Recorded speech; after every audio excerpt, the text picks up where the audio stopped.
Big TV భక్తి సమాచారం WhatsApp ఛానల్లో జాయిన్ అవ్వండి. అన్ని విశేషాలు ఎప్పటికప్పుడు తెలుసుకోండి.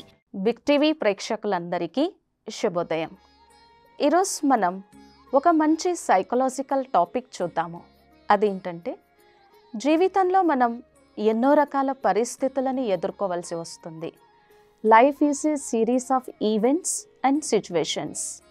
మరి ఏదైనా మనకి అనుకూలంగా లేనటువంటి పరిస్థితి వచ్చినప్పుడు మన మనస్సు చాలా డిస్టర్బ్ అవుతుంది, డీమోటివేట్ అవుతుంది. నాకే ఎందుకు ఇలా జరిగింది అని ఒక నెగిటివ్ థింకింగ్ ప్యాటర్న్ని క్రియేట్ చేస్తుంది. కానీ పరిస్థితి వచ్చినప్పుడు దాన్ని ఎదుర్కొని నిలబడగలగాలి కదా. సో ఎలాంటి పరిస్థితి వచ్చినా దాన్ని ఎదుర్కొని నిలబడగలిగి మన మనశ్శాంతిని, మనస్థైర్యాన్ని కోల్పోకుండా బ్యాలెన్స్ స్టేట్ ఆఫ్ మైండ్తో ఆ పరిస్థితిని ఎదుర్కొనేందుకు ఎలాంటి శక్తిశాలి సంకల్పాలను క్రియేట్ చేయాలో ఇప్పుడు మనం చూద్దాము. ఎందుకంటే మనస్సు అంటేనే థింకింగ్ పవర్.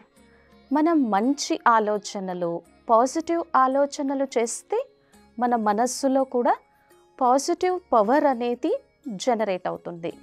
నెగిటివ్ ఆలోచనలు చేస్తే స్ట్రెస్, టెన్షన్, యాంగ్జైటీ, వర్రీ ఇటువంటి నెగిటివ్ ఎమోషన్స్ క్రియేట్ అవుతాయి.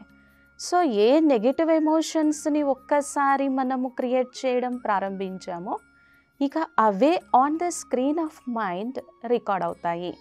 కాబట్టి every thought is a power.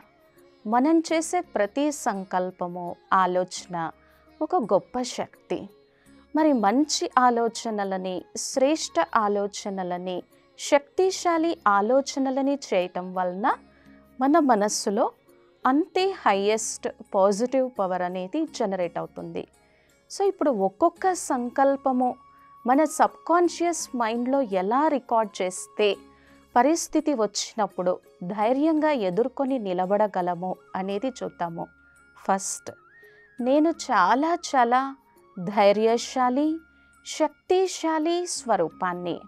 I'm the most powerful being. పరంపిత పరమాత్మ, భగవంతుడు, ఈశ్వరుడు నాకు అనంతమైనటువంటి దివ్య శక్తులను ఇచ్చారు. కాబట్టి నాలో చాలా మనస్థైర్యము, మనశ్శాంతి ఇవన్నీ ఉన్నాయి. సో ఇప్పుడు ఎంతగా ఈ పవర్ఫుల్ పాజిటివ్ ఎఫర్మేషన్ని మైండ్లో కొంచెం సేపటికి క్రియేట్ చేస్తామో అటువంటి పవర్ఫుల్ వైబ్రేషన్సే మన మైండ్లో క్రియేట్ అవుతాయి. ఇక రెండవ పాజిటివ్ ఎఫర్మేషన్ లేదా రెండవ శ్రేష్ఠ సంకల్పము, చిన్న చిన్న పరిస్థితులు వచ్చినప్పుడు నేను తొందరగా రియాక్ట్ అవ్వకుండా, డిస్టర్బ్ అవ్వకుండా, డీమోటివేట్ అవ్వకుండా, నెగిటివ్ థింకింగ్ క్రియేట్ చేయకుండా దాన్ని ఎలా సాల్వ్ చేయాలో నాకు తెలుసు. దానికోసం నేను కొంత సమయాన్ని కేటాయించాలి. మన మనస్సు ఎంత ఫాస్ట్గా ఆలోచిస్తూ ఉంటుందో అంతగా నెగటివ్ వైబ్రేషన్స్ని క్రియేట్ చేస్తా. అలా కాకుండా స్లో చేయటం వలన నేను ఏ పరిస్థితి వచ్చినా ఫస్ట్ డిస్టర్బ్ అవ్వద్దు, నెగిటివిటీ క్రియేట్ చేయొద్దు. మనం ఎంతగా డిస్టర్బ్ అవుతామో అంతగా ఆ పరిస్థితిని ఎదుర్కొనేటువంటి శక్తి తగ్గిపోతుంది. కాబట్టి ఈ విషయాన్ని నేను ఎప్పుడైతే రియలైజ్ అవుతానో అప్పుడు డిస్టర్బ్ అవ్వను, ఇరిటేట్ అవ్వను. ఈ పరిస్థితిని ఎలా పరిష్కరించాలి అనేటువంటి దాని మీదే నా దృష్టికోణాన్ని పెడతాను. ఇక మూడవది, పరిస్థితుల కారణంగా ఒకవేళ నేను కింద పడినా కానీ మరలా తిరిగి లేచి దాన్ని ఎదుర్కొని నిలబడగలిగేటువంటి శక్తి, సామర్థ్యం ఉన్నాయి. కింద పడటం కాదు, మరలా తిరిగి లేచి నిలబడగలగటము. జీవితంలో ఎన్నో రకాల పరిస్థితులను ఎదుర్కోవాల్సి వస్తుంది. నాకు పరిస్థితే రావద్దు, సమస్యే రావద్దు, కష్టమే రావద్దు అని అనుకుంటే అది అవ్వదు కదా. కాబట్టి ఎట్లాంటి పరిస్థితి వచ్చినా నేను కింద పడినా కానీ మళ్ళీ తిరిగి లేచి నిలబడగలిగి దాన్ని ఎదుర్కొని ఫేస్ చేసేటువంటి కేపబిలిటీస్ నాలో ఉన్నాయి. ఎంతగా మనం ఈ పవర్ఫుల్ పాజిటివ్ ఎఫర్మేషన్ని on the screen of our mind, మన సబ్కాన్షియస్ మైండ్లో క్రియేట్ చేస్తామో అంతగా మంచి శక్తి, దివ్య సంకల్ప శక్తి మన మనస్సులో క్రియేట్ అవుతుంది. మనస్సు శక్తిశాలిగా ఉందనుకోండి, ఏ పరిస్థితినైనా ఎదుర్కోగలదు. మనస్సు వీక్గా ఉందనుకోండి, ఆలోచనలో పడుతుంది, దిగులు చెందుతుంది, బాధను క్రియేట్ చేస్తుంది. ఈ విధంగా నెగిటివ్ థింకింగ్ ప్యాటర్న్ని క్రియేట్ చేస్తుంది. ఇక 4వది, ఏ పరిస్థితి ఎదుర్కోవడానికైనా మన సంకల్ప శక్తి, మన ఆలోచన శక్తితో పాటు ఈ సృష్టి రచయిత అయినటువంటి సర్వశక్తులకి నిలయము, సాగరము అయినటువంటి భగవంతుని యొక్క అపారమైన శక్తి కూడా కావాలి. అవునా కాదా? సో భగవంతుని యొక్క అపారమైన దివ్య శక్తి మన సంకల్ప శక్తికి ఎప్పుడైతే యాడ్ అవుతుందో అప్పుడు మనం ఇంకా మనస్థిమితంతో ఉండగలం. లేకపోతే బాధపడతాం, దుఃఖిస్తాం. బాధపడినప్పుడు, దుఃఖించినప్పుడు ఆ నెగటివ్ వైబ్రేషన్స్ యొక్క ప్రభావము మన శరీరం మీద కూడా పడుతుంది. మనం ఎంతోమందిని చూస్తూ ఉంటాం కదా, వాళ్ళ జీవితంలో ఎవరైనా ముఖ్యమైనటువంటి ఆత్మీయులని, సంబంధీకులని, రోజు చూసేటువంటి వారిని కోల్పోయారనుకోండి, ఎంత దిగులు పడతారు, బాధపడతారు. సో తర్వాత స్వతహాగానే వాళ్ళ శరీరంలో ఏదో ఒక బీపీ కానీ, షుగర్ కానీ, ఏదో ఒక ప్రాబ్లమ్స్ క్రియేట్ అవుతాయి. అంటే మనస్సు యొక్క నెగటివ్ థింకింగ్ యొక్క ప్రభావము శరీరం మీద తప్పకుండా పడుతుంది. సో మరి ఇప్పుడు ఎటువంటి పాజిటివ్ ఎఫర్మేషన్ని మనం ప్రాక్టీస్ చేయాలి? నా చుట్టూ సర్వశక్తివంతుడు, సర్వసమర్థ అయినటువంటి పరంపిత పరమాత్మ ఈశ్వరుని యొక్క దివ్యమైనటువంటి వైబ్రేషన్స్తో కూడినటువంటి సర్కిల్ ఉంది.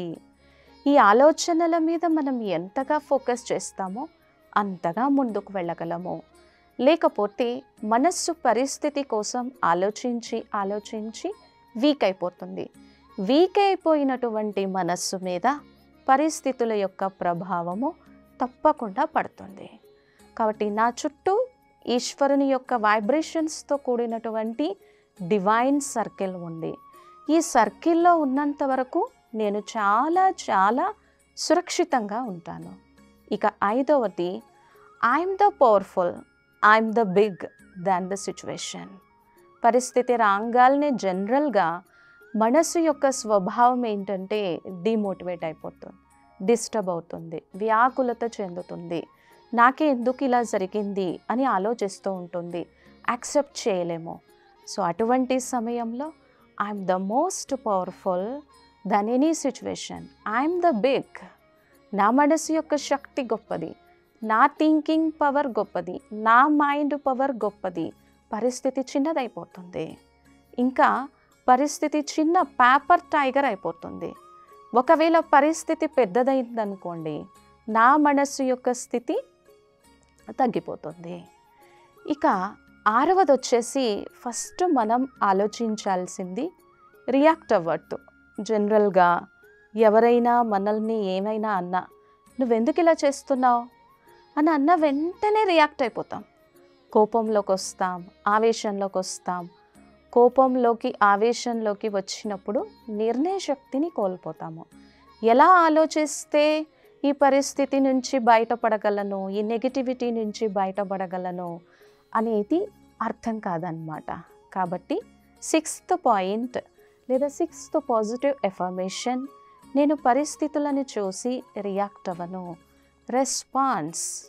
దీన్ని ఎలా ఆలోచించాలి, దీన్ని ఎలా సాల్వ్ చేయాలి, నా థింకింగ్ క్యాపబిలిటీస్ని, నా మైండ్ పవర్ని ఎలా పెంచుకోవాలి అనే దాని మీదే నా దృష్టికోణం ఉంటుంది. ఎందుకంటే నేను ఎలా ఆలోచిస్తానో నా చుట్టూ వైబ్రేషన్స్ కూడా అలాగే తయారవుతాయి. కాబట్టి నేను రియాక్ట్ అవ్వను. ఇక 7వది, జనరల్గా ఏదైనా ఒక సమస్య వచ్చింది, అది బిజినెస్ పరంగా కావచ్చు, జాబ్ పరంగా కావచ్చు.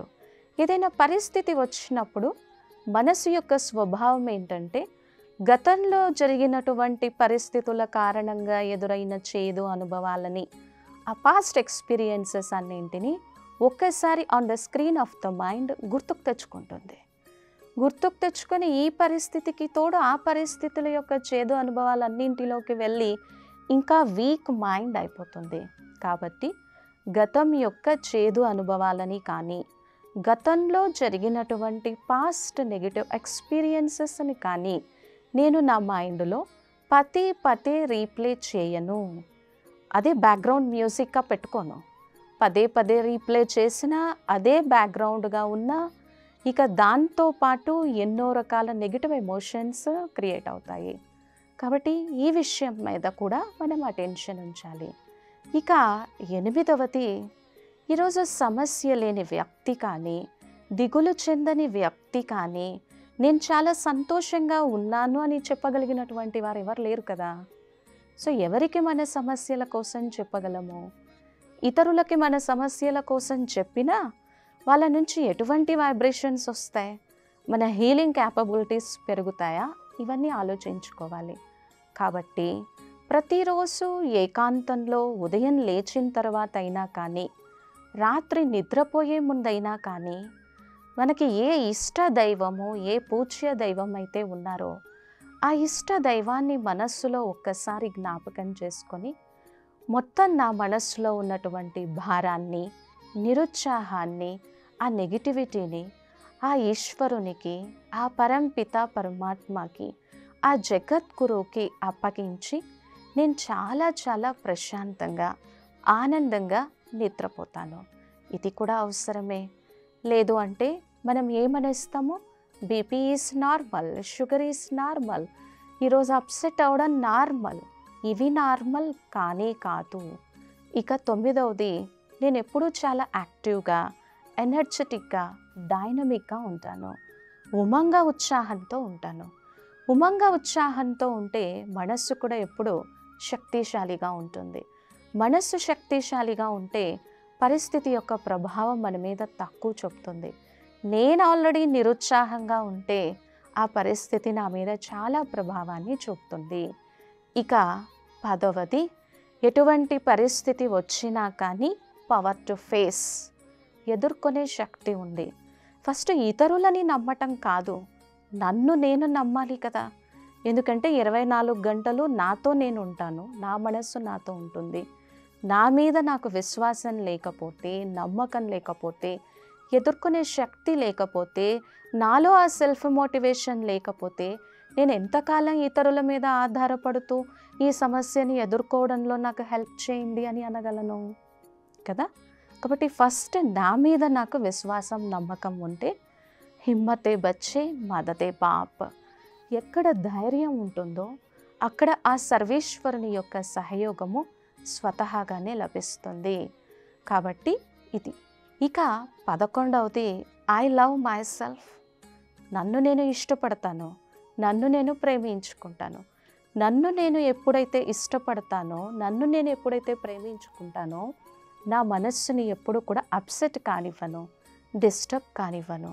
ఇక 12వది, తప్పకుండా నా మనస్సుని ఈ విధంగా ఛార్జింగ్ చేసుకోవడానికి నా కోసం నేను కొంత టైం కేటాయించి ఏకాంతంలో కూర్చొని 2 నిమిషాలైనా సరే, 3 నిమిషాలైనా సరే ఈ పాజిటివ్ సెల్ఫ్ టాక్ నాతో నేను చేసుకుంటే సబ్కాన్షియస్ మైండ్లో ఇదే రికార్డింగ్ ఫామ్ అవుతుంది. సో ఇదే వైబ్రేషన్ క్రియేట్ అవుతుంది. ఏ విధంగా ఆలోచిస్తామో అదే విధంగా మన చుట్టూ ఉన్నటువంటి పరిస్థితులు తయారవుతాయి. మంచి ఆలోచిస్తే మంచే జరుగుతుంది, చెడు ఆలోచిస్తే చెడే జరుగుతుంది. కాబట్టి ఎలా ఆలోచించి నిర్ణయం తీసుకొని ముందుకు వెళ్ళాలి అనేది I am the responsible for my life. ఎప్పుడైతే కొంత సమయం కేటాయించి ఈ పాజిటివ్ ఎఫర్మేషన్స్ని, ఈ పవర్ఫుల్ థాట్స్ని క్రియేట్ చేసి సర్వశక్తివంతుడైనటువంటి జగద్గురు అయినటువంటి ద గ్రేట్ హీలర్ అయినటువంటి పరమాత్మ మీద నమ్మకం పెట్టుకొని ముందుకు వెళ్తామో అప్పుడు పరిస్థితుల యొక్క ప్రభావం మన మీద పడకుండా మనం ఉండగలము. ఎందుకంటే life is a series of events. ఓం శాంతి. For more videos like this, subscribe Big TV channel.